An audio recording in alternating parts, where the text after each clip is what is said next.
Hello everyone, अस्सलाम वालेकुम। आज हम जैसे कि आपको बताया था कि डिटेल में स्टडी करने जा रहे हैं हर्ट को। तो ये आज हमने एक हर्ट ली है, लेकिन ये एग्जैक्टली ह्यूमन हर्ट नहीं है। ये एक बकरे की हर्ट है जो हम स्टडी कर रहे हैं, ताकि हम रिलेटेड टू ह्यूमन ही है। तकरीबन जो इसके सारे तक फंक्शंस वगैरह जो हैं या पार्ट्स वगैरह जो हैं या फिर इसकी जो स्ट्रक्चर है वो तक ह्यूमन से रिलेटेड है। तो इसीलिए हम इसको स्टडी कर रहे हैं। पहले तो एक गाय के बछड़े की हर्ट आई थी, वो थोड़ी सी साइज़ में लंबी थी, लेकिन मैं उस पर वीडियो नहीं बना पाया था। अभी जो हमने ये एक बकरे की हर्ट को लिया है, तो उस पर हम डिटेल स्टडी करेंगे।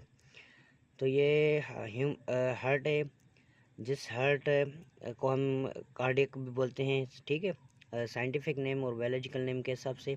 और इसकी स्टडी को, यानी हार्ट की स्टडी को, उसमें एनाटॉमी हो, फिजियोलॉजी हो या मॉर्फोलॉजी हो, उसको हम स्टडी करते हैं कार्डियोलॉजी में। ये इसकी बायोलॉजी की एक अलग सी ब्रांच हो गई है, जिसमें हम totally related to biology heart के बारे में पढ़ते हैं। तो ह्यूमन की हार्ट में, यानी पहले अगर हम देखें तो ये तो सूख चुकी है। मैं 16 इसके टाइम ज़्यादा दे दिया है इसीलिए। लेकिन इसके ऊपर से जो लेयर होती है, जिसको हम बोलते हैं पेरिकार्डियम, अभी तो वो इसके साथ चिपक गई है, सूख गई है, वरना अगर वो ताज़ा होती तो वो आपको क्लियरली नज़र आती। तो इसके ऊपर वाली जो लेयर होती है उसको बोलते हैं हम पेरिकार्डियम। और उसके अंदर 3 लेयर्स होते हैं, जिसे हम एपिकार्डियम बोलते हैं, यानी ये पहला वाला लेयर। उसके बाद मायोकार्डियम, यानी ये जो हार्ट का बीच वाला लेयर है, ये से मायोकार्डियम बोलते हैं। और अंदर वाला लेयर जो ये आपको स्मूथ नज़र आ रहा है, इसे हम बोलते हैं एंडोकार्डियम। ठीक है, यानी 3 लेयर्स ऑफ हार्ट होते हैं। और इसकी बात करें तो ह्यूमन हार्ट, और इसमें 4 चैम्बर्स होते हैं। 2 अपर, जिसे हम आर्टरिया बोलते हैं, और 2 लोअर, जिसे हम वेंट्रिकल्स बोलते हैं। अभी आपको इसमें क्लियरली नज़र आएगा कि ये जो वाइटिश पार्ट है, ये वाइटिश पार्ट, ये 2 अपर आर्ट्रियम है, और ये वेंट्रिकल्स हैं 2 लोअर। यानी अगर अपर आर्ट्रियम है तो वो लेस मस्कुलर होते हैं, क्योंकि वो ज़्यादा प्रेशर प्रोड्यूस नहीं करते हैं। प्रेशर प्रोड्यूस करना होता है, किसको करना होता है? वेंट्रिकल्स को करना होता है, क्योंकि ये प्रेशर प्रोड्यूस करेंगे ताकि इस ब्लड को पंप कर सकें बॉडी के अंदर और लंग्स के पास। इनका काम सिर्फ आर्ट्रियम का काम सिर्फ क्या होता है कि ब्लड को रिसीव करें और उस ब्लड को ट्रांसफ़र करें, बस। बाकी प्रेशर जो डेवलप करना होता है वो किसको करना होता है? वेंट्रिकल्स को करना होता है। तो चलें हम इसकी डिटेल्ड स्टडी करें, लेकिन यहाँ पर आपको मैं कोशिश करूँगा कि आपको सारी आर्टरीज और वेन्स दिखाऊँ, लेकिन इसमें थोड़ा सा सूखने की वजह से थोड़ी मिक्सअप हो चुकी है, तो ये क्लियरली नज़र नहीं आएंगी। अभी देखें कि ये वाला पार्ट है, इसको हम बोलते हैं पल्मोनरी आर्टरी। ठीक है, ये पल्मोनरी आर्टरी क्या करती है? ये जो है लंग्स को, मतलब हमारा जो ब्लड है लंग्स से लेती है। अभी आपको पता है कि हमारी जो हार्ट है उसका लेफ़्ट साइड वाला हिस्सा, ये 2 साइड है, ये राइट और ये लेफ़्ट साइड वाला हिस्सा जो है वो ब्लड लेता है ऑक्सीजनेटेड लंग्स से, और ये ऑक्सीजनेटेड ब्लड पंप करता है कि बॉडी की तरफ, सही है। और ये जो राइट वाला हिस्सा है ये डीऑक्सीजनेटेड ब्लड लेता है हमारी बॉडी से, और उसको फ़िल्टर आउट करने के लिए लंग्स के पास भेजता है, सही है। तो इसके आर्ट्रियम क्या करेंगे? राइट साइड वाले आर्ट्रियम क्या करेंगे? बॉडी से, यानी सिस्टमेटिक वेन्स से क्या करेंगे? वो ब्लड को रिसीव करेंगी, और इसके अलावा उस ब्लड को रिसीव करके लंग्स के पास पहुंचाएंगी। और लंग्स क्या करेंगे? उस ब्लड को ऑक्सीजनेटेड बनाएंगे, और वो ऑक्सीजनेटेड बना हुआ blood through the pulmonary artery कहाँ आएगा? Left side of the atrium में आएगा, और वो आर्ट्रियम कहाँ भेजेगा? वेंट्रिकल्स में। और वो लेफ्ट साइड वाला वेंट्रिकल कहाँ ब्लड को सेंड करेगा? हमारे हेड रीजन में और सिस्टमेटिक रीजन में, बॉडी रीजन में और पल्मोनरी रीजन में। यानी 2 रीजन्स हो गए, एक सिस्टमेटिक यानी पूरी बॉडी वाला, और दूसरा हमारे हेड की तरफ, ब्रेन की तरफ।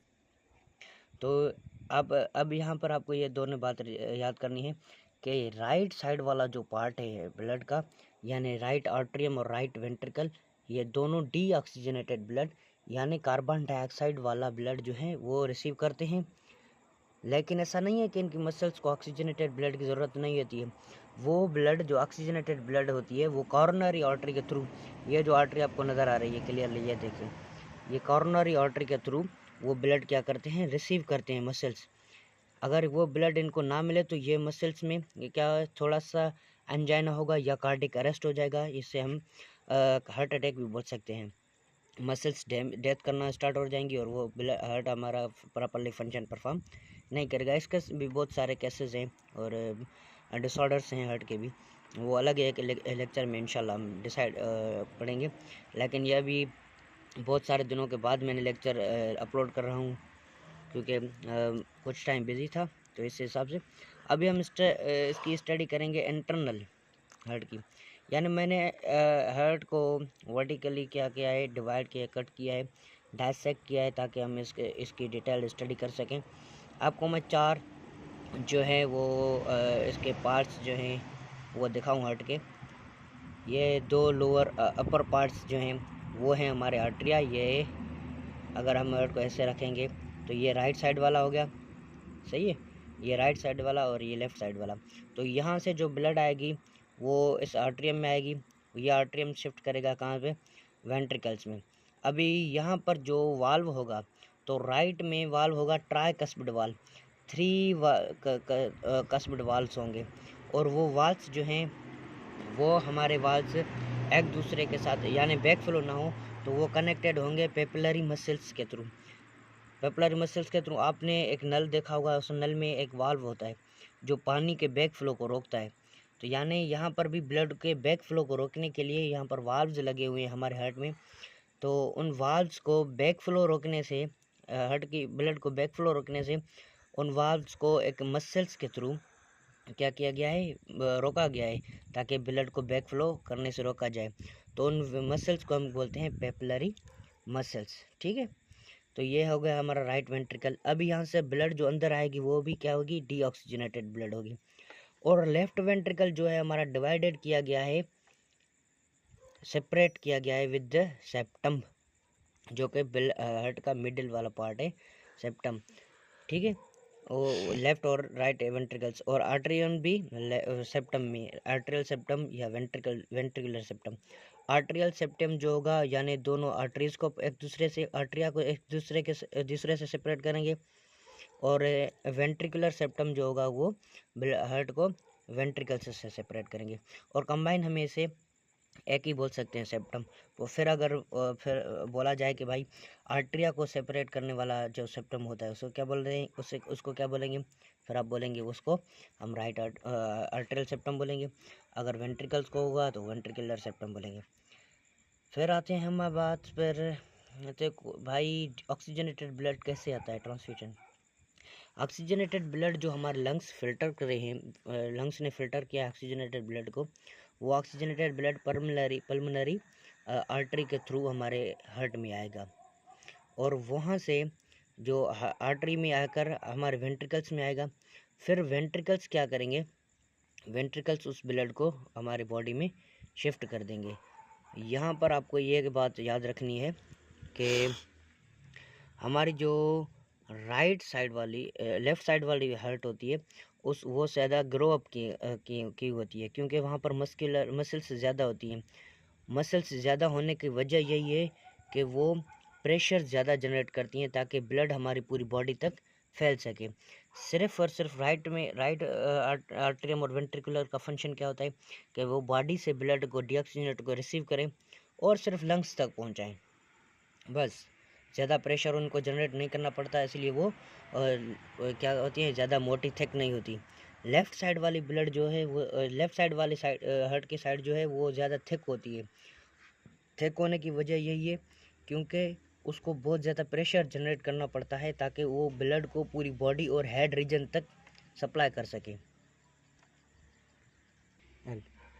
आप लोगों ने ये याद रखना है कि जो हमारे ब्लड वेसल्स हैं वो थ्री टाइप्स के हैं। एक जो हमारे ये हैं वो आर्टरीज हैं, दूसरी वीन्स और थर्ड जो है ब्लड कैपिलरीज हैं। इन तीनों का फंक्शन थोड़ा थोड़ा सा एक दूसरे से डिफरेंट है, लेकिन यहाँ पर उन तीनों का फंक्शन उलट हो जाएगा दोनों का। तीसरी तो वो है हमारी कैपिलरीज, जिसका फंक्शन यही होता है कि वो टिश्यूज़ से ब्लड को सप्लाई करे, वहाँ से ऑक्सीजनेटेड ब्लड वहाँ पर प्रोवाइड करे और डीऑक्सीजनेटेड ब्लड वहाँ से ले जाए। न्यूट्रिएंट्स वगैरह की सप्लाई करना वो ब्लड का कैपिलरीज का है। और उसके बाद हमारी जो आर्टरीज़ हैं, आर्टरीज़ का फंक्शन क्या होता है? आर्टरीज़ का फंक्शन यही होता है कि वो हार्ट से ब्लड को लेकर पूरी बॉडी तक पहुंचाएं, और वहाँ से जो ब्लड हार्ट तक आएगा वो वीन्स के थ्रू आएगा। लेकिन यहाँ पर उल्टा काम होगा लंग्स और हार्ट के बीच में। अभी यहाँ से क्या होगा, यहाँ से वीन्स क्या करेंगी, ब्लड कैरी करके आएंगी हार्ट में, यानी जो पल्मोनरी वीन्स हैं वो ब्लड लेंगी कहाँ से, वो ब्लड सप्लाई करेंगी लंग्स को, और जो पल्मोनरी आर्टरी है वो ब्लड की तरफ ले आएगी। बॉडी में क्या कर रही थी, आर्टरी जो थी वो हार्ट से ब्लड लेकर बॉडी में जा रही थी, लेकिन अगर जहाँ यहाँ पर पल्मोनरी आर्टरी जो है, यहाँ पर लंग्स से जो आर्टरी होकर ब्लड में हार्ट में आ रही है, वो ऑक्सीजनेटेड ब्लड लेकर आएगी हार्ट में, और यहाँ से जो वीन्स हैं वो क्या करेंगी, यहाँ से डीऑक्सीजनेटेड ब्लड लेकर जाएंगी लंग्स में। ठीक है, तो यहाँ पर दो होंगी, एक लेफ़्ट और दूसरी राइट में। ये है अरोटा, जो क्या करेंगे सिस्टमेटिक अरोटा भी है, और उसके साथ हमारे पल्मोनरी अरोटा भी है, जो एक दूसरे के साथ क्या कर रही हैं, आर्टरी वो एक दूसरे के साथ क्या कर रही हैं, शिफ्ट कर रही हैं ब्लड को। आइए हम अंदर से इसकी स्टडी कर रहे हैं। स्टडी में आपको ये मुकम्मल तरीके से दिख रहा है, यहाँ पर आपको ये वॉल्स नज़र आ रहे हैं। ये पार्ट जो है हमारा वो क्या है, आर्टरिया, और आर्टरिया में ये आप देख रहे हैं क्या है, ब्लड वेसल्स हैं। और यहाँ पर ये आपको एरोटा नज़र आ रहा है, यहाँ से ब्लड आएगी इस आर्टरियम में, ये आर्टरियम आपको वाइट पार्ट नज़र आ रहा है, और इस आर्टरियम से ब्लड आएगा हमारे वेंट्रिकल में, और यहाँ वेंट्रिकल से ब्लड शिफ्ट होगा, यहाँ वेंट्रिकल से ब्लड शिफ्ट होगा कहाँ से, हमारी बॉडी में। ये देखो ये दूसरी वीन है, ठीक है, ये आर्टरी से, यहाँ से पल्मोनरी आर्टरी से ब्लड आया हमारी हार्ट में, और यहाँ से पल्मोनरी वेन के थ्रू हमारी बॉडी में ब्लड शिफ्ट हो गया आर्टरी के थ्रू, यानी हमारा ब्लड आर्टरी से आएगा, वेंट्रिकल से निकल जाएगा बाहर। और यहाँ पर राइट में देखें आप लोग कि यहाँ पर ब्लड आएगा आर्टरिया से, यहाँ पर थोड़ा सा ज़्यादा कट हो गया है, ठीक है। अभी यहाँ पर एक और सिस्टम है जिसे हम साइनो आर्टरियल सिस्टम बोलेंगे। वो क्या करता है साइनो आर्टरियल सिस्टम, ये ब्लड हार्ट को क्या करता है, स्टिमुलेट करता है कि हार्ट पंप करे। ये हमारे न्यूरोजेनिक कंट्रोल नहीं है, इसे हम मायोजेनिक कंट्रोल बोलते हैं, क्योंकि हार्ट खुद ब खुद एक इम्पल्स जनरेट करता है जो खुद हार्ट को स्टिमुलेट करता है पंपिंग करने के लिए, यानी एक इलेक्ट्रिक करंट प्रोड्यूस करता है हार्ट। और कभी कभी ऐसा होता है कि आप पेशेंट देखते हैं कि किसी का हार्ट रुक गया है, उसमें साइनो आर्टरियल नोड नहीं है, फंक्शन परफॉर्म नहीं कर रहा है, तो उसे आर्टिफिशियल पेस मेकर लगाते हैं। वो फंक्शन क्या करता है, ऐसे नोड की जगह पर आता है, वहाँ पर क्या करेगा, वहाँ पर उसको इलेक्ट्रिक सप्लाई करेगा ब्लड को। यहाँ पर ये देखें आप, आर्टरिया है राइट आर्टरिया में, क्या करेगा, यहाँ पर आर्टिफिशियल पेस मेकर, यहाँ पर ऐसे नोड होगा साइनो आर्टरियल नोड, ये क्या करेगा, ये इलेक्ट्रिक इम्पल्स जनरेट करेगा, और यहाँ पर आपको नज़र आएगा आर्टरोवेंट्रिकुलर नोड, एवी नोड, जो क्या करेगा, साइनो आर्टरियल नोड से इम्पल्स लेगा और वो इम्पल्स जनरेट कहाँ फैलाएगा, सेप्टम में। अब सेप्टम में क्या होंगे, सेप्टम में होंगे हमारे परकंजी फाइबर्स, जो कि पूरी बॉडी में फैले हुए होंगे। सही है, सही है। फिर उसके बाद वो परकंजी फाइबर्स पूरे वेंट्रिकल्स में फैले होंगे, वो क्या करेंगे, जब इम्पल्स आएगा तो इम्पल्स क्या करेंगे, उसको हार्ट को कॉन्ट्रैक्ट करवाएंगे और फिर रिलैक्स करवाएंगे। अभी ये कॉन्ट्रैक्ट दोनों वेंट्रिकल्स के कॉन्ट्रैक्ट और आर्टरिया अरोटा के कॉन्ट्रैक्शन जो होंगे वो सेम टाइम पर होंगे, यानी दो आर्टरिया जो होंगे वो एक ही टाइम पर कॉन्ट्रैक्ट होंगे, दो वेंट्रिकल्स जो होंगे वो एक ही टाइम पर कॉन्ट्रैक्ट होंगे। ठीक है, तो यानी आपको ये सिस्टम मिलेगा इनके अंदर। और ये देखें आप, ये सेप्टम है पूरा बॉडी का यानी हार्ट का, जो क्या कर रहा है, लेफ़्ट और राइट साइड आर्टरियम को एक दूसरे से सेपरेट कर रहा है। तो ये थी हमारी डिटेल्ड स्टडी हार्ट की। मैंने कोशिश की थी कि इसको पहले पूरा सा डिटेल्ड स्टडी करें, लेकिन ये सूख गया था तो आर्टरीज़ और यहाँ पर वीन्स के सेपरेट करना थोड़ा मुश्किल हो गया था, क्योंकि एक दूसरे के साथ कंबाइन थे। तो ये देखें एक दूसरे के साथ कंबाइंड है, तो इस वजह से ये एक दूसरे से सेपरेट नहीं हो पा रही थी। तो यानी यहाँ से ब्लड आएगा हार्ट के अंदर और यहाँ से ब्लड निकलेगा, ठीक है।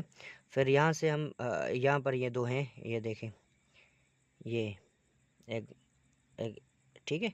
यहाँ से ब्लड आएगा हमारे राइट वेंट्रिकल्स में, राइट आर्टरियम से वहाँ से ब्लड निकलेगा लेफ्ट आर्टरियम में। फिर यहाँ से एक निकलेगा ये। तो थोड़ा सा सूखने की वजह से इन दोनों में सेपरेशन का मसला हो रहा है। ये देखें, ये सेप्टम के अंदर बीच में एक दरमियानी सा है जहाँ से ब्लड आएगा और जाएगा। तो ये है हमारा total detailed study about the heart. अगर इसमें कोई और सवाल है तो आप सवाल कर सकते हैं, और इंशाल्लाह आपको कमेंट सेक्शन में अगर सवाल होगा तो हम उसका आपको वीडियो बनाकर रिप्लाई कर देंगे। अगर नहीं हुआ तो फिर से एक नया हार्ट मंगवा लेंगे भाई, कहीं किसी न किसी बकरे का, फिर कहीं से अगर अरेंज हो जाएगा तो फिर हम डिटेल्ड स्टडी करेंगे उसकी एक मुकम्मल स्ट्रक्चर के साथ। पहले भाई तो ये डायसेक्टेड किया हुआ है, पहले उसे डायसेक्ट नहीं करेंगे, पहले उसका लेक्चर अपलोड जो है मार्फोलॉजी स्टडी करेंगे, सारी मार्फोलॉजी क्लियर करके फिर हम उसकी एनाटॉमी पे जाएंगे, ठीक है। थैंक यू, अल्लाह हाफ़िज़।